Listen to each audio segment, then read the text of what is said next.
হরে কৃষ্ণ বন্ধুরা, রাধে রাধে। আপনারা সবাই কেমন আছেন? আশা করি ভালোই আছেন। তো আমি এবার একটা ভিডিও নিয়ে চলে আসলাম।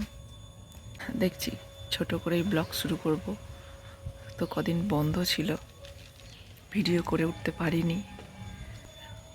কারণগুলো বলছি কেন পারিনি। তো চলুন দেখতে থাকুন। তো বন্ধুরা, আমি ভিডিও করতে পারিনি এই কারণেই, কারণ আমরা এখানে ছিলাম, আবার মায়াপুরেও চলে গেছিলাম। তো মায়াপুর থেকে ভোটের জন্য এখানে এসেছি। তো এই যাতায়াত করার মাধ্যমে, মানে এখানে ওখানে করার মাধ্যমে, মানে ঠিকভাবে ভিডিওগুলো করে উঠতে পারিনি। তো এখানে তো সকাল হয়েছে, তো এত পরিমাণে এদিকে বৃষ্টি হয়েছে। তো আপনাদেরকে একটু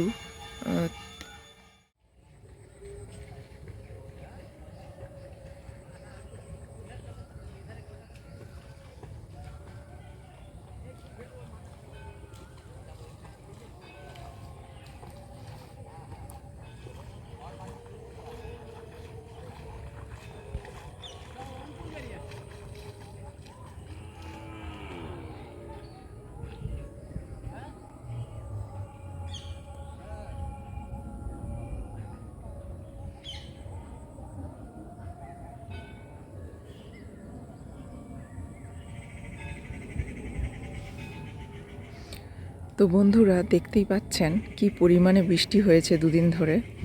সারা মাঠের জল ভরে গেছে।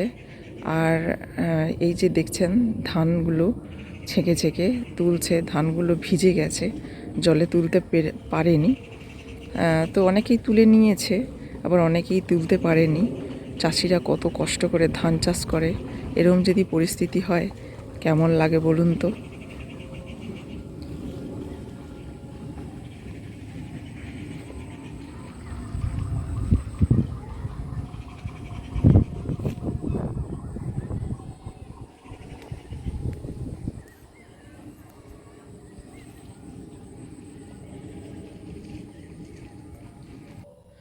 তো বন্ধুরা, দেখতেই পেয়েছেন কি পরিমাণে বৃষ্টি হয়েছে।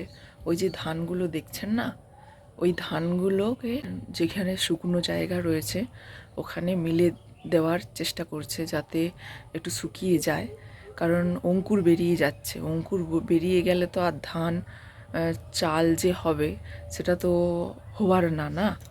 তার জন্য ওখানে শুকিয়ে যতটা পারছে ততটা চেষ্টা করছে যাতে শুকিয়ে চাল করার। তো আপনারা তো দেখতেই পাচ্ছেন কি অবস্থা।